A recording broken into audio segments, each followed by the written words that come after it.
The book of 2 Samuel, part 1. This will be Bible study number 7 of this series of 1st and 2nd Samuel, and I will number it as such. In the last lecture, we had seen Jonathan killed in battle, and Saul, after going and inquiring of the witch of Endor, had conjured up a familiar spirit, which he believed to be Samuel, who told him he was going to die the next day, which of course broke Saul's spirit, and no doubt affected his judgment. Saul had wisely inquired of the Lord. However, the Lord would not answer Saul because Saul had not obeyed God. And Saul had done things which he thought was right rather than doing what God had told him to do. And therefore the Spirit of God departed from him. And a troubling spirit came upon him. Well, no doubt this troubling spirit could have even been the same one that was conjured up to be Samuel, that he believed was Samuel, but however it was a demon or an unclean spirit, a familiar spirit. A familiar spirit means the spirit of someone you know, channeling through someone that is alive, and a lot of people still practice this to this day, even though it is strictly forbidden by the Word of God. However, Saul believed this conjured up, spurious Samuel, the unclean spirit, and it had broken his spirit, and the Philistines overtook him, and he had already been hit by arrows and was injured, and he decided to take his own life by throwing himself upon a sword after he asked his armor bearer to thrust him through, but his armor bearer was afraid to do so. So Saul fell upon his own sword. I may have said Samuel, I meant Saul. But we also saw the death of Samuel recently. And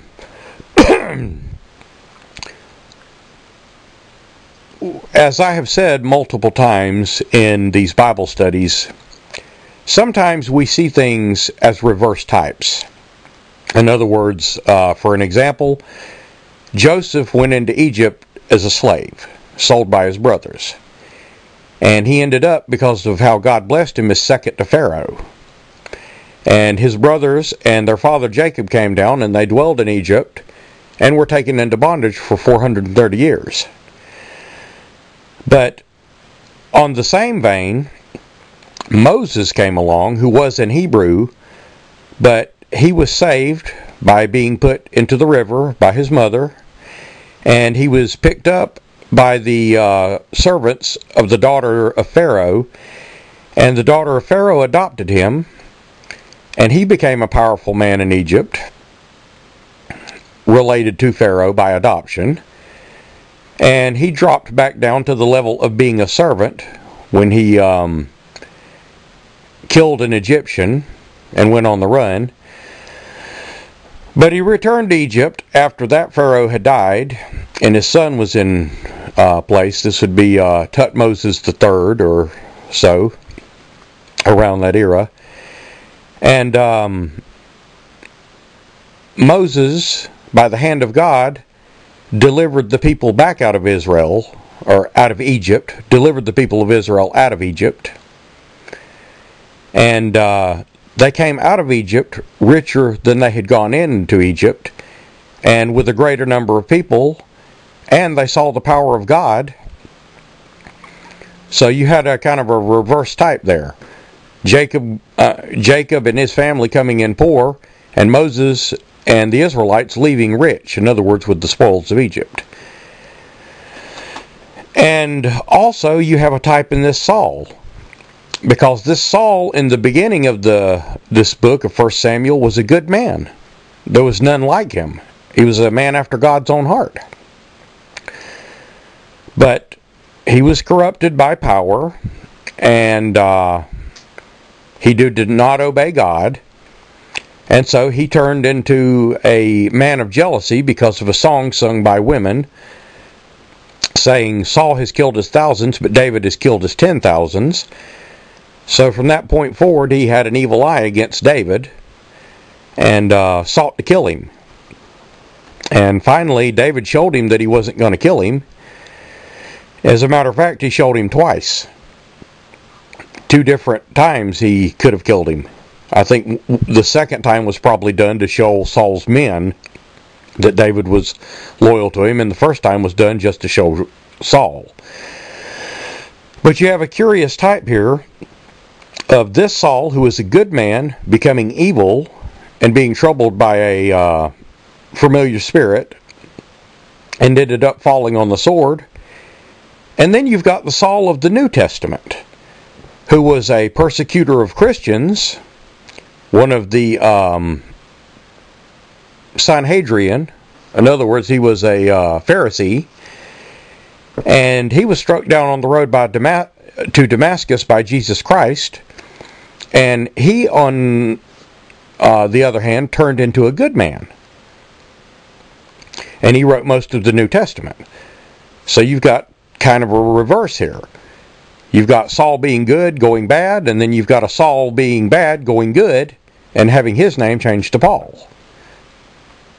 And then, of course, you've got the example of this Goliath, the giant, symbolic in a type of Satan, because he was of that seed of the fallen angels. He was a Gibor, a giant, and he worshipped false gods, and he mocked Israel, God's chosen.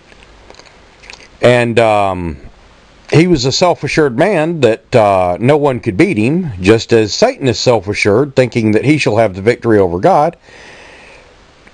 But this giant, Goliath, was killed not by spear or by sword, but by the hand of God on an innocent youth or an innocent lad, David. And he was killed by a death blow to the head. And if you read Genesis chapter 3, it says, when God is addressing the serpent, which is Satan, I shall put enmity between thy seed and the seed of the woman. And seed, of course, is progeny. And it shall bruise thy head, in other words, a death blow, and thou shalt bruise his heel.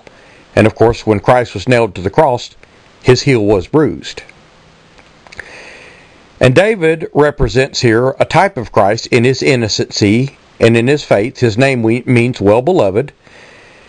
And this stone which embedded itself in Goliath's forehead because of the sling of David is symbolic of the mark of the beast, which can cause the death of the soul.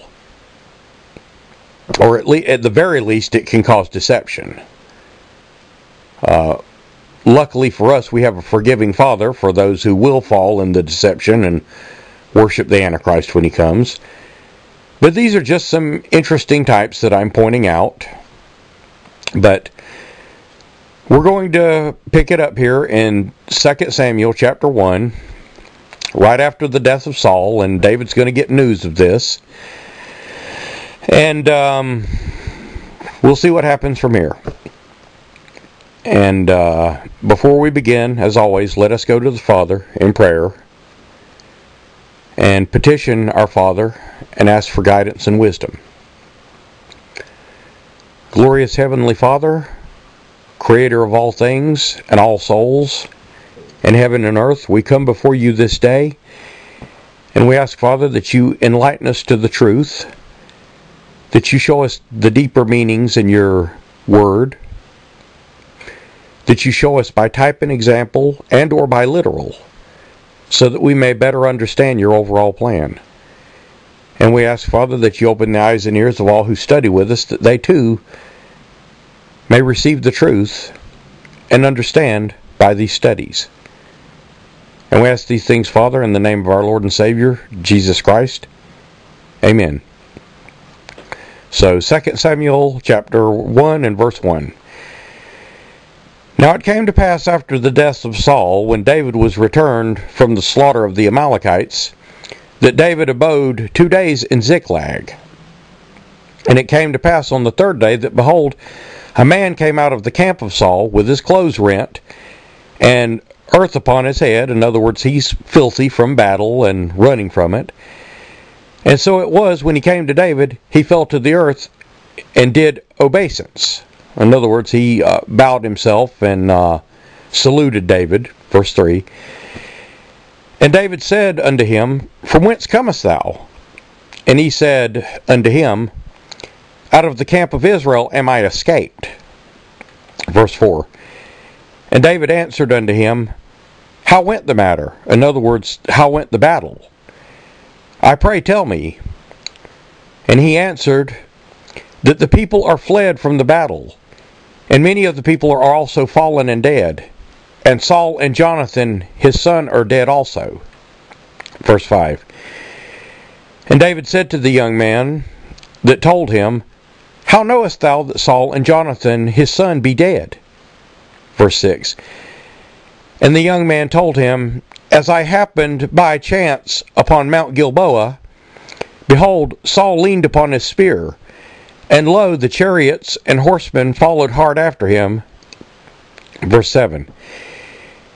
And when he looked behind him, he saw me, and unto me, and called unto me, and I answered and said, Here am I. Verse 8. And he said unto me, Who art thou? And I answered him, I am an Amalekite. Verse 9. And he said unto me again, Stand, I pray thee, upon me, and slay me, for anguish is come upon me, because my life is yet whole in me.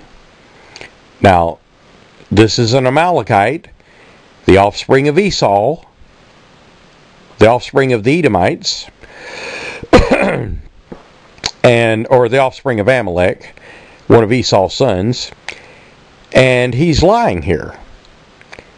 He may have been witness to the events and saw what happened, but Saul took his own life, as recorded. And this guy is giving a false report to David. So, verse 10. So I stood upon him and slew him, because I was sure that he could not live after he was fallen. And I took the crown that was upon his head, and the bracelet that was upon his arm, and have brought them hither unto my Lord. In other words, unto you, David. Verse 11. Then David took hold on his clothes and rent them, and likewise all the men that were with him. In other words, this is a sign of rage and anger. Verse 12. And they mourned and wept and fasted until even, for Saul and Jonathan his son, and for the people of the Lord, and for the house of Israel, because they were fallen by the sword. And you want to take this as a type. The people of Israel were fallen by the sword. Well, what is the sword of the Lord for those that are deceived? This one Saul was deceived, and the people that were under his command following him were at his beckon, so they were deceived too, and they were slaughtered.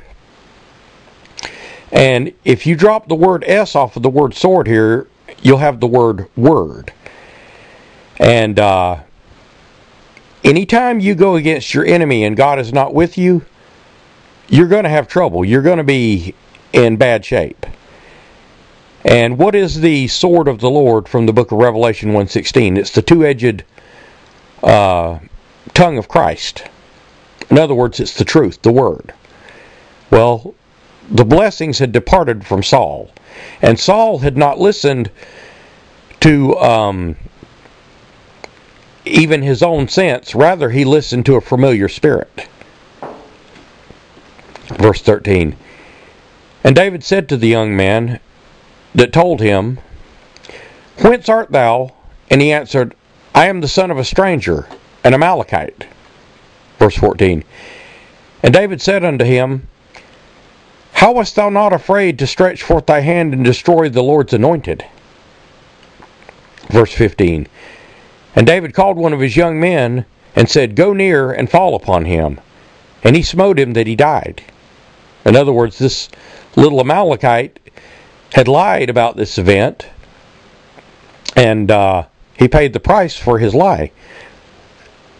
Verse 16.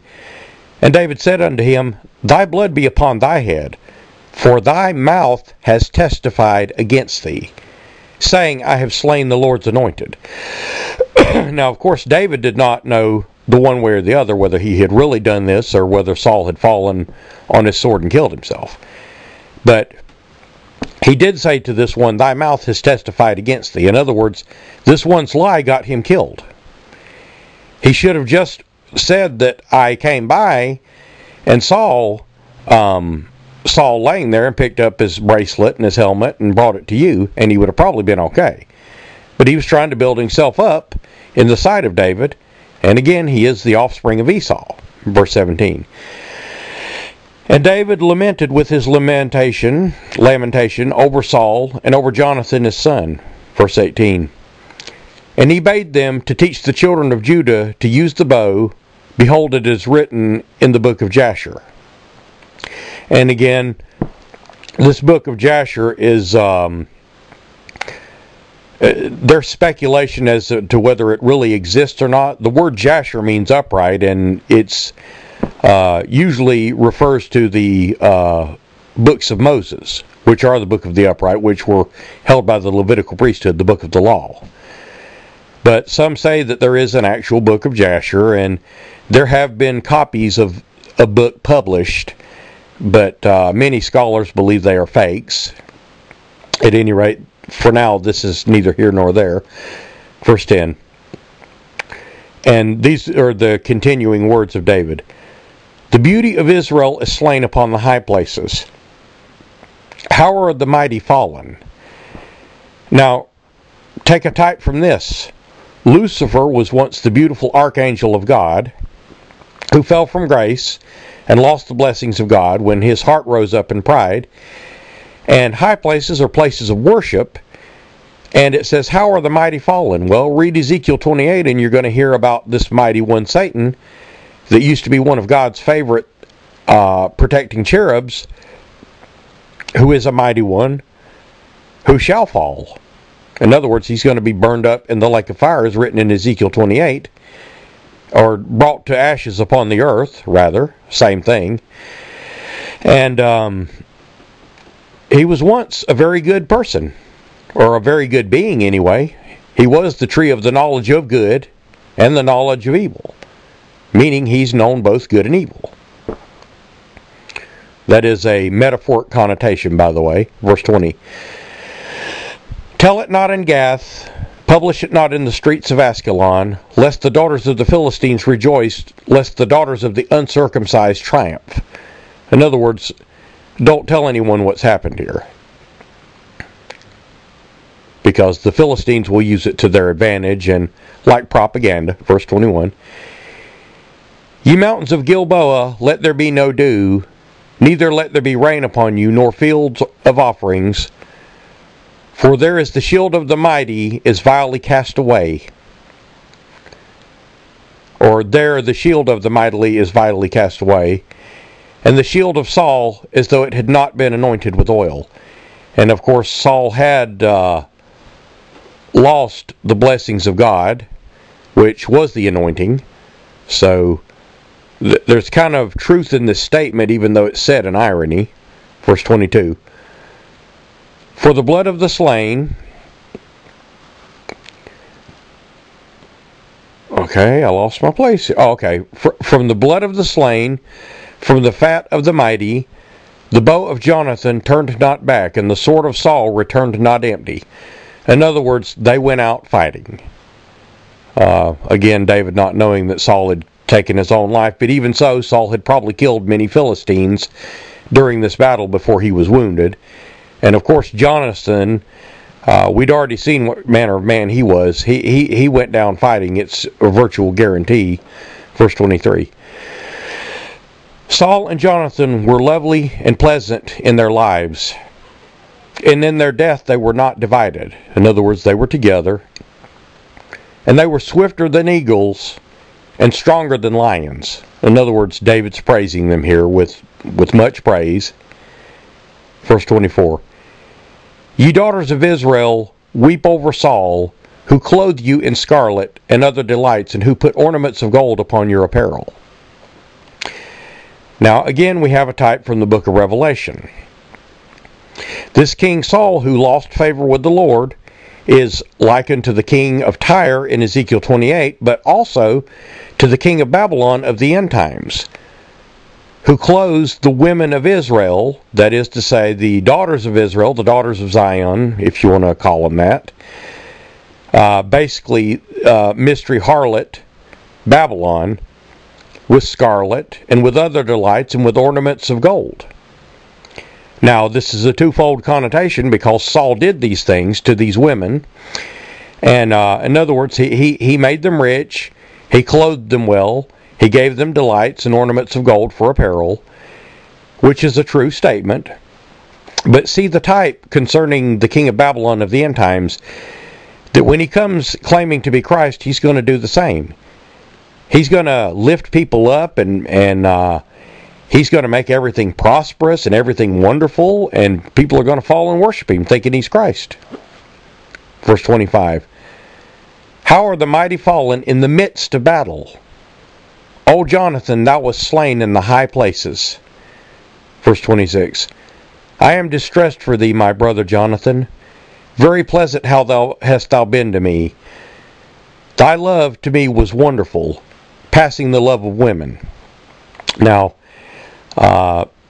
there are those who would try to use this to imply something along the nature of homosexuality.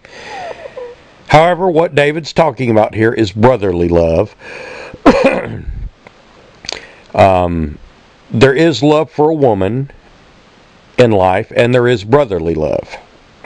And brotherly love is what he's speaking of here. In other words, they had a bond between them that few people have, because they really did love one another in the manner of brotherly love.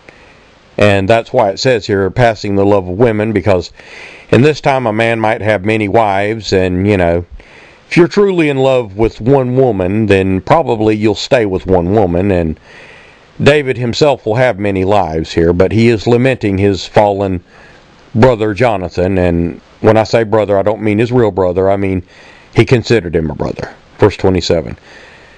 How are the mighty fallen, and the weapons of war perished? Samuel chapter 2 and verse 1. And it came to pass after this that David inquired of the Lord, saying, Shall I go up into any of the cities of Judah? And the Lord said unto him, Go up. And David said, Whither shall I go up?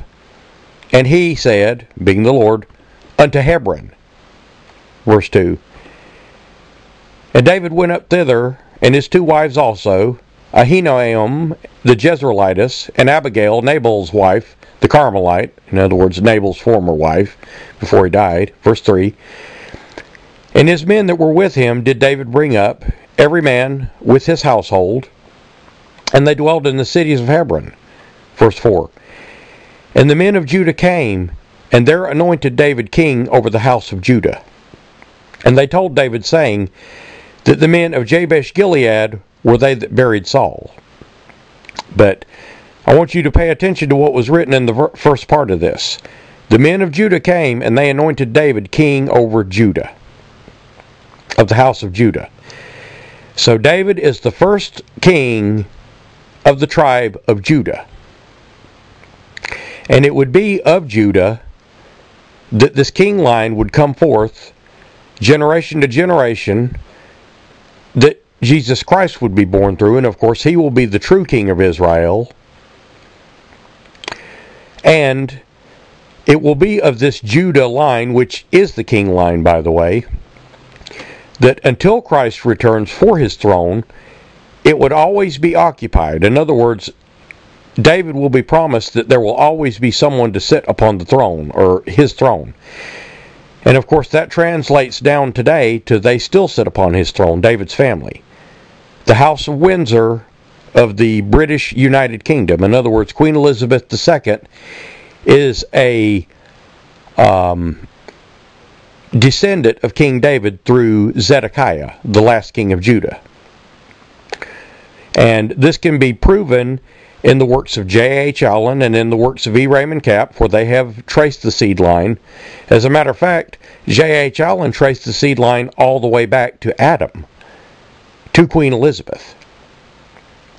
And it's verifiable in the Bible, and from the Bible forth, it's verifiable in history. as to how this kingland came about and how it moved to Britain. And I have a study called The Lost Tribes of Israel Revealed, which will tell you more about this, but it happened during the time of Jeremiah. Verse 6. And David sent messengers to the men of Jabesh Gilead, and said unto them, Blessed be ye of the Lord, that ye have showed kindness unto your Lord, in other words Saul, even unto Saul, and have buried him. In other words, they took care of his burial. Verse 6.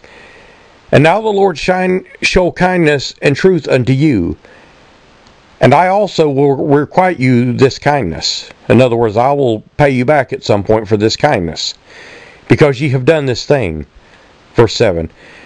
Therefore let your hands be strengthened, and be ye valiant, for your master Saul is dead. And also the house of Judah hath anointed me king over them. Verse 8. But Abner the son of Ner, captain of Saul's host, took Ishbosheth the son of Saul, and brought him over to Mahanaim. Verse 9. And made him king over Gilead, and over the Asherites, and over Jezreel, and over Ephraim, and over Benjamin, and over all Israel. All Israel, except the tribe of Judah, might have something to say about that. At any rate, verse 10. Ishbosheth, Saul's son, was 40 years old when he began to reign over Israel, and he reigned 2 years. But the house of Israel followed David. Now, right here in the next sentence, we're going to see, and verse 11, and at that time David was king in Hebron over the house of Judah 7 years and 6 months. So there's a little bit of discrepancy here in time. Either Abner anointed Ishbosheth king over Israel during the reign of David, or there is a period of time. I mean, we know Ishbosheth is going to be killed later. I don't want to let out too many spoilers here, but it says he reigned 2 years. Verse 12.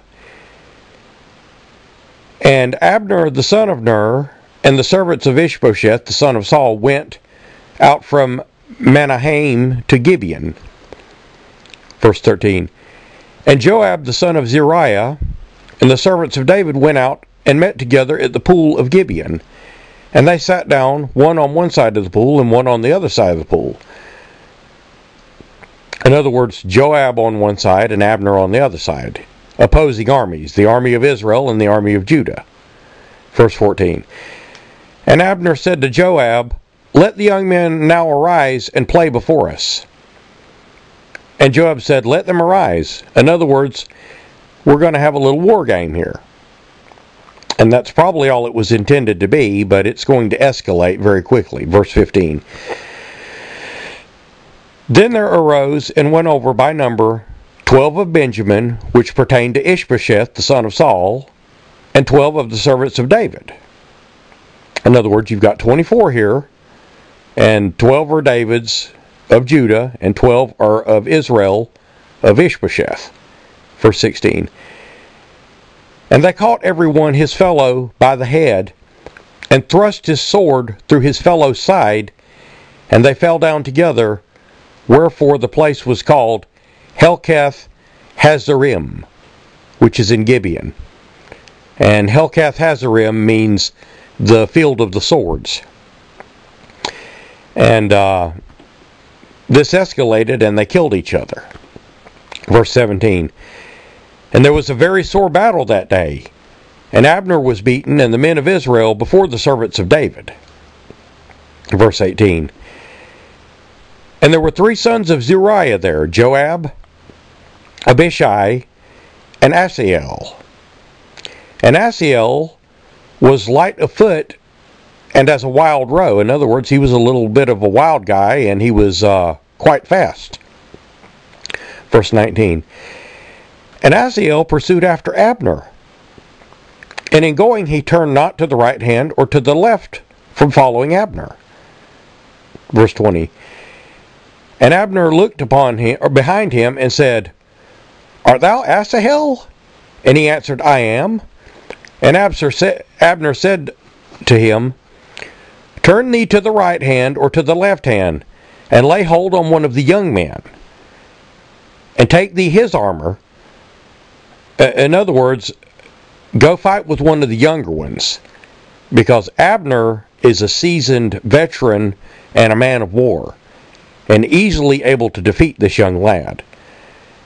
But Asahel would not turn aside from following him. In other words, this kid is obviously hard-headed. Verse 22. And Abner said again to Asahel, Turn thee aside from following me. Wherefore should I smite thee to the ground? Then how should I hold up my face to thy brother Joab? Or to Joab thy brother? In other words, Israel and Judah are not yet at full-blown war, and Abner wants to remain friends with Joab. But Asahel is going to make this impossible. Verse 23. Howbeit he refused to turn aside, this one Asahel. Wherefore Abner with the hinder end of the spear smote him under the fifth rib, that the spear came out behind him. And he fell down there and died in the same place. And it came to pass that as many as came to the place where Asahel fell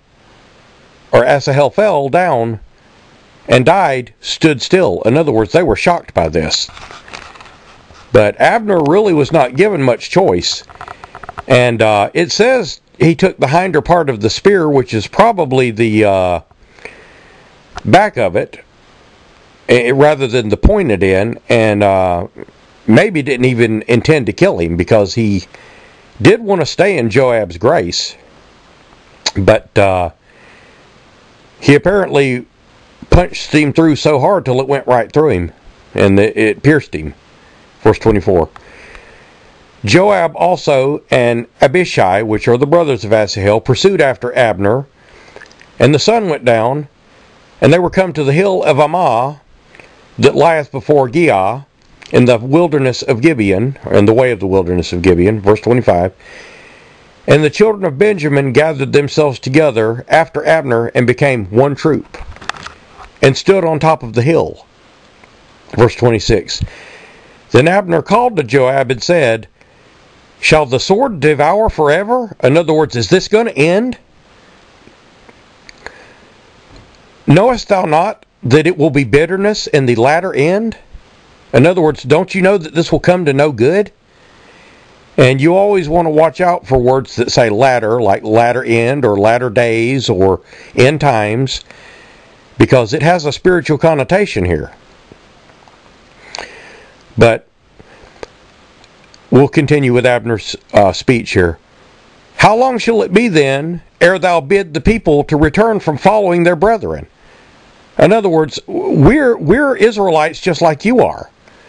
How long are you going to wait to turn these people around and quit chasing us? And Joab said, As God liveth, unless thou had spoken, surely then in the morning the people had gone up every one from following his brother. In other words, this would have escalated into something much bigger. Verse 28. And Joab blew the trumpet, and the people stood still, and pursued after Israel no more, neither fought they any more. Verse 29. And Abner and his men walked all night through the plain, and passed over Jordan, and went through all Bishthron, and came to Mahanaim. Verse 30. And again, anytime you see a word with I am on the end of it, it's usually a place where giants once dwelled, whether it be Raphaim or a number of other words that end in I-am or I-M-S, speaking of a people or a place. Verse 30. And Joab returned from following Abner, and when he had gathered all the people together, there lacked David's servants 19 men and Asahel. In other words, so 20 people of David's group lost their life. Verse 31. But the servants of David had smitten of Benjamin and of Abner's men, so that 360 men died. In other words, 360. So the loss of 20 versus the loss of 360 lets you know whose side God's on. Verse 32. And they took up Asahel and buried him in the sepulchre of his father, which was in Bethlehem. And Joab and his men went all night, and they came unto Hebron at the break of day, in other words, at the dawn. 2 Samuel chapter 3 and verse 1. Now there was a long war between the house of Saul and the house of David. In other words, between Israel and Judah. And you've even got a type here of Judaism versus Christianity. Because the children of Israel, for the most part, the 10 tribes that went north over the Caucasus Mountains and settled Europe and became America, and a lot of the free nations of the world became Christian, whereas some of the children of Judah, at the behest of the Kenites and at the misleading of the Kenites, have remained at variance. In other words, they have not accepted Christ. Many of the people who call themselves Jews today are not actually Jews of the tribe of Judah. I say many, not all, but they are of the Kenite seed line or Judean peoples who dwelled in the land of Judea. Because the word Judean in Greek, or Jew, or any form of it, is Iudas in the Greek, which means a person of the tribe of Judah, or a person who dwells in the land of Judea, which could include these people that were left alive, that the tribes of Israel did not wipe out, that they had tribute paid to them from. In other words, Canaanites, Amorites, Ammonites, Philistines, Amalekites, Edomites, anybody that dwelled in the land of Canaan, including the Kenites. And this is how they get the name Jew attached to them. They are not actually of the tribe of Judah, which is why it is written in Revelation chapter 2 and 3, those who call themselves Jews but are not, but are the synagogue of Satan. In other words, the children of Cain. But you have this war going on between Israel and between Judah. And some of them are the tribe of Judah, some of them are real Israel. We're talking about the end time connotation of the generation of the fig tree at the moment. So now let's go back to the time of David, where there's an actual war between Judah and Israel. And David waxed stronger and stronger, and the house of Saul waxed weaker and weaker. Verse 2. And unto David were born sons in Hebron. His firstborn was Amnon of Ahinoam, the Jezreelitess. Verse 3. His second, Chileab of Abigail, the wife of Nabal the Carmelite. In other words, formerly his wife before he died. And the third, Absalom, the son of Maacah, the daughter of Talmai, king of Geshur, or Jeshur. Probably near Jeshurun, quite frankly. And the fourth, Adonijah, which is the son of Haggith. And the fifth, Shephatiah, or Shephatiah, the son of Abital. Verse 5. And the sixth, Ithraim, by Eglah, David's wife. These were born to David in Hebron. So David has been quite a busy man, not only on the battlefield, but with his women. And this will turn out to be a weakness to David later on. Verse 6. And it came to pass, while there was war between the house of Saul and the house of David, that Abner made himself strong in the house of Saul. In other words, he was a mighty man of valor. Verse 7. And Saul had a concubine whose name was Rizpah, the daughter of Aiah. And Ishbosheth, who is the king, said to Abner, Wherefore hast thou gone in unto my father's concubine? In other words, he's making an accusation against him. Verse 8, Then Abner was very wroth for the words of Ishbosheth, and said, Am I a dog's head, which has against Judah do show kindness unto thee, and unto thy house of Saul thy father, and to thy brethren, and to his friends, and have not delivered thee into the hand of David, that thou chargest me today with a fault concerning this woman? In other words, I've been fighting for you. I've been fighting for the house of Saul. I've been fighting to keep you king and have not delivered you to David. And you're wanting to charge me just because I've laid with this woman who used to be the concubine of your now dead father? So he's made Abner mighty mad. Verse 9.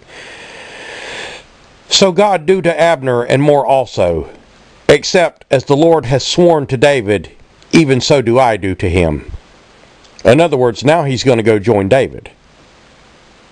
And Ishbosheth is going to be weakened even farther because Abner was a mighty man of war. But Abner, sadly, is not going to get the chance to fight very much because, well, we'll wait till we get to it. Verse 10. To translate the kingdom from the house of Saul, and to set up the throne of David over Israel, over Judah, from Dan to Beersheba. And Beersheba is the well of the oath, which was Abraham's well. Verse 11.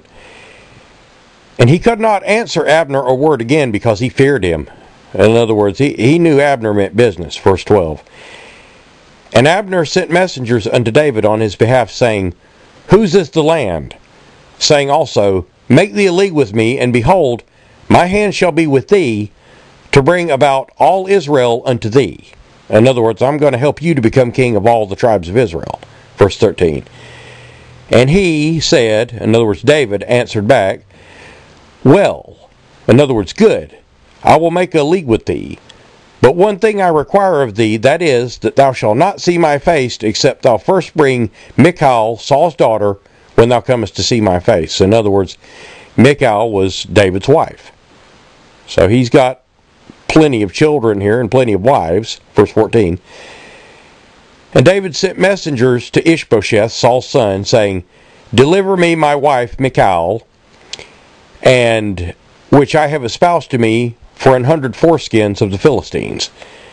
And actually, he doubled that number. It was actually 200, but the bargain was for 100. Verse 15. And Ishbosheth sent and took her from her husband, even from Phaltiel, the son of Laish. Verse 16. And her husband went along after her, weeping behind her, to Baharim. Then said Abner unto him, Go and return. And he returned. In other words, Abner is probably tired of hearing his whining. Verse 17. And Abner had communication with the elders of Israel, saying, Ye sought for David in times past to be king over you. Verse 18. Now then, do it. The Lord hath spoken of David, saying, By the hand of my servant David I will save my people Israel, and out of the hand of the Philistines, and out of the hand of all their enemies. And, of course, through David's lineage would come Christ, who would save Israel out of the hand of all their enemies. And not only that, but it would even save many of the nations that were their enemies, those that believe on him. Verse 19. And Abner spake also in the ears of Benjamin, and Abner went to speak in the ears of David in Hebron, all that seemed good to Israel, and that seemed good to the whole house of Benjamin. In other words, they're fairly content to have David be their king. They're not so thrilled with Ishbosheth. Verse 20. So Abner came to David in Hebron, and 20 men with him, and David made Abner and the men that were with him a feast. In other words, he welcomed him. Verse 21. And Abner said unto David, I will arise, and I will gather all Israel unto the Lord, unto my lord the king. In other words, unto you, David, that they may make a league with thee, that thou mayest reign over all thine heart desireth. And of course, he did desire to be king of Israel. He's currently only the king of Judah. And David sent Abner away, and he went in peace. In other words, they have an agreement now, and it's done peacefully. Verse 22. And behold, the servants of David and Joab came from pursuing a troop, and brought a great spoil with them. But Abner was not with David in Hebron, for he had sent away, and he was gone in peace. Or had sent him away, and he was gone in peace. Verse 23. And when Joab and all the hosts that was with him were come, they told Joab, saying, Abner the son of Ner came to the king, and he hath sent him away, and he is gone in peace. Verse 24. Then Joab came to the king, and said, What hast thou done? Behold, Abner came unto thee. Why is it that thou hast sent him away, and he is quiet gone? In other words, why didn't you kill him? You know, Joab's still a little bit mad that his little brother's been killed. Verse 25. Thou knowest Abner the son of Ner, that he came in to deceive thee, to know thy going out and thy coming in, and to know all that thou doest. In other words, he only came here to spy on you. Verse 26. And when Joab was come out from David, he sent messengers after Abner, who brought him again from the well of Sirah, but David knew it not. In other words, this is going to be done behind David's back. Verse 27. And Abner returned to Hebron, and Joab took him aside at the gate to speak with him quietly. In other words, he took him, he lied in wait for him, and smote him under the 5th rib, and he died. And the blood of Asahel, or for the blood of Asahel his brother. Verse 28. Afterward, when David heard it, he said, I and my kingdom are guiltless before the Lord forever from the blood of Abner the son of Ner. Verse 29. Let it rest on the head of Joab and all his father's house, and let there not fail from the house of Joab one that hath an issue, or that is a leper, or that leaneth on the staff, or that falleth on the sword, or that lacketh bread. So, verse 30. So Joab and Abishai, his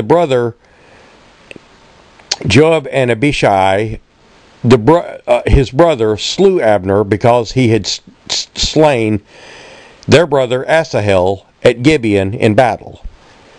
And of course, this is one of the reasons that there were cities of refuge, because Abner, I don't think, really wanted to kill Asahel, but Asahel was hard-headed and, testosterone-driven youth, and he wanted to prove himself against a man of war, and he got himself killed. Verse 31. And David said to Joab and to all the people that were with him, Rend your clothes and gird you with sackcloth, and mourn before Abner. And the king himself followed the bier. And bier is wake or funeral procession. Verse 22. And they buried Abner in Hebron, and the king lifted up his voice and wept at the grave of Abner. And all the people wept. Verse 33. And the king lamented over Abner and said, Died Abner as a fool dieth? Verse 34. Thy hands were not bound, nor thy feet put into fetters. As a man falleth before wicked men, so fellest thou. And all the people went over and wept again over him. Verse 25. And when all the people came to cause David to eat meat, while it was yet day, David sware, saying, So do to God and me also, if I taste bread or aught else, till the sun be down. In other words, he's going to fast all day because of this. Verse 36. And all the people took notice of it, and it pleased them. And whatsoever the king did pleased all the people. In other words, they were fairly happy with David. He was a good man. Verse 37. I think I might have said 37 last verse, but this is verse 37. Last verse was 36. For all the people of Israel understood that day that it was not the king that slay Abner, the son of Ner. In other words, it wasn't by David's wish or will. Verse 38. And the king said unto his servants, Know ye not that there is a prince and a great man fallen this day in Israel? Verse 39. And I am this day weak, though anointed king. Of these men and sons of Zeruiah be too hard for me. And these men and sons of Zeruiah be too hard for me. The Lord shall reward the doer of evil according to his wickedness. And of course, he has no idea he's talking about Joab, because he doesn't know that Joab is the one that killed Abner. 2 Samuel chapter 4 and verse 1. And when Saul's son heard Abner was dead in Hebron, his hands were feeble, and all the Israelites were troubled. Verse 2. And Saul's son had 2 men that were captains of the bands. One's name was Benaiah, and the other's name was Rechab, the sons of Rimmon of Bereathite, of the children of Benjamin, for Beeroth was reckoned unto Benjamin. Now, this Rechab is going to be a type for you of the real Rechab, who will be a Kenite, because he's going to practice murder here. Verse 3. And the Bereathites fled to Gitaim, and there were sojourners there until this day. Verse 4. And Jonathan, Saul's son, had a son that was lame of his feet. And he was 5 years old when the tidings came of Saul and Jonathan out of Jezreel. And his nurse took him up and fled. And it came to pass, as she made haste to flee, that he fell and became lame. In other words, his feet were probably broken. And his name was Mephibosheth. In other words, probably named after his uncle Ishbosheth. Verse 5. And the sons of Rimmon, the Bereathite, Rechab and Benaiah, went and came in the heat of the day to the house of Ishbosheth, who lay on his bed at noon. In other words, he's sleeping because it's hot. Verse 6. And they came thither into the midst of the house as though they would have fetched wheat, and they smote him under the 5th rib. And Rechab and Benaiah his brother escaped. Verse 7. For they came into the house, for when they came into the house, he lay on his bed chamber, and they smote him and slew him. In other words, they murdered him, and beheaded him, and took his head, and got away through the plain all night. Now, if this Rechab is not a Kenite, he is most certainly a type of the Kenite Rechab, because the Kenites do love to practice murder for gain, but the only gain that's going to get them is going to be something they don't wish. Verse 8. And they brought the head of Ishbosheth unto David to Hebron, and they said to the king, Behold the head of Ishbosheth, the son of Saul thine enemy, which sought thy life. And the Lord hath avenged my lord the king this day of Saul and of his seed. In other words, the king of Israel is now dead. So you really do get a type here of the this Rechab being a Kenite. And in fact, he may have been a Kenite. Because they killed the king of Israel. In other words, Saul was king over Israel. And the Kenites, the scribes and Pharisees, the sons of Cain, would also kill Christ, the true king of Israel. So you've got a type here.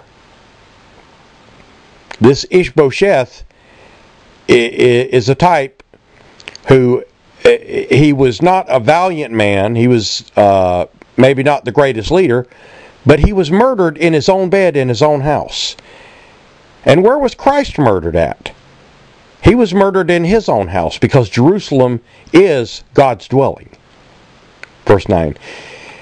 And David answered Rechab and Benaiah his brother, the sons of Rimmon the Bereathite, and said unto them, As the Lord liveth, who hath redeemed my soul out of all adversity.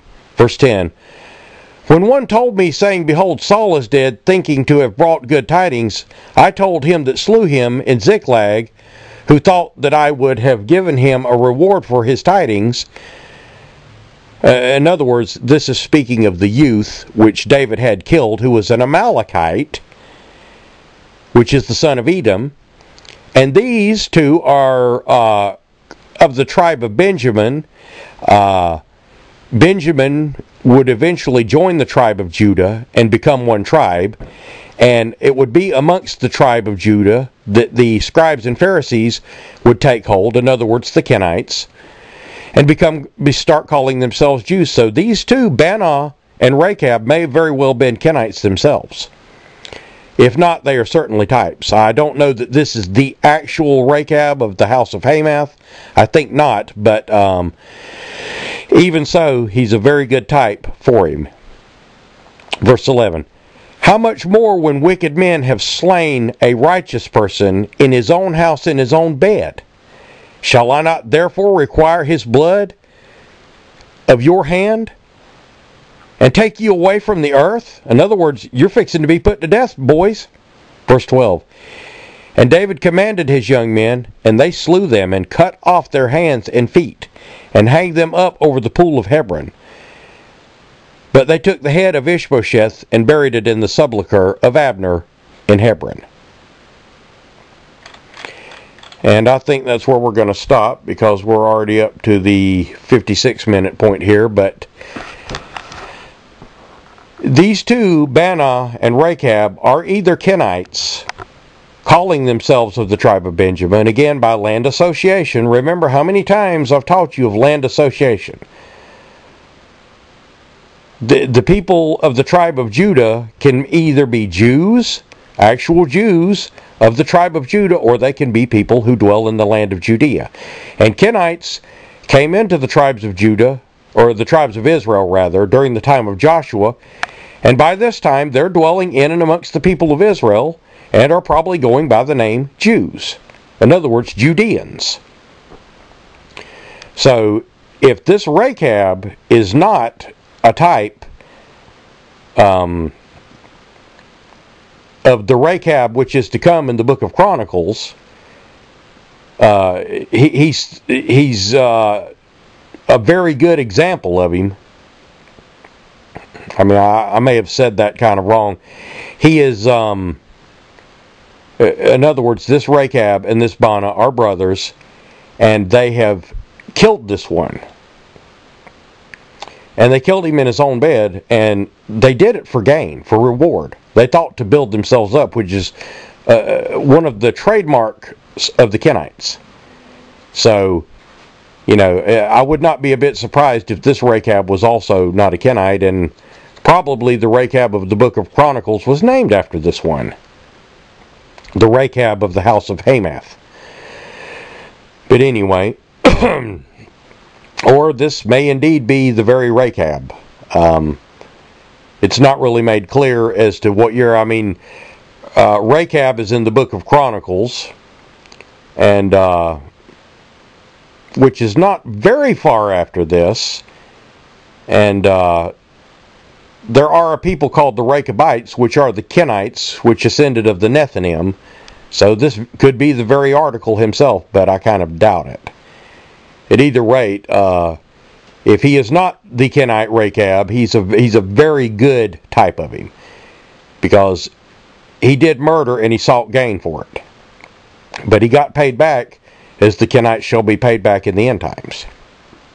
But anyway, this is a good place to stop for now.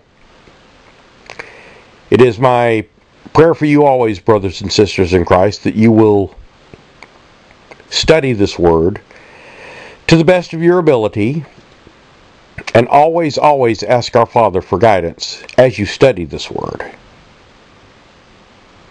And ask Him to reveal the hidden secrets to you, the types and examples, and these are surely types if they aren't the real articles.